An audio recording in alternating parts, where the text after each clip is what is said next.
சரிங்களா? ப்ளீஸ் உங்க கண்களை துடைத்துக் கொள்ளுங்க. என்னை அந்த சூழ்நிலையில காப்பாற்றின தேவன் உங்களோட இருக்கிறார், உங்களோட இருக்கிறார்.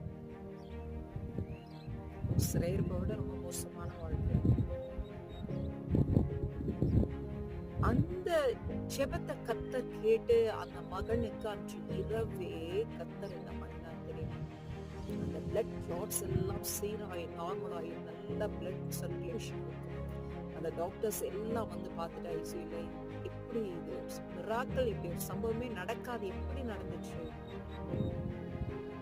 இவர் உயிரோடு இருக்கிறார், ஆரோக்கியமா இருக்கிறாருன்னு சொல்லிட்டு நார்மல் வார்டுக்கு அவங்க அடுத்த நாளே மாற்றினாங்க. இப்ப அந்த நபர் தான் இந்த அம்மா கிட்ட ஆபரேஷன் தியேட்டர் முன்பதாக நடந்து வருகிறாரு. அவருக்குள்ள ஒரு சந்தேகம்,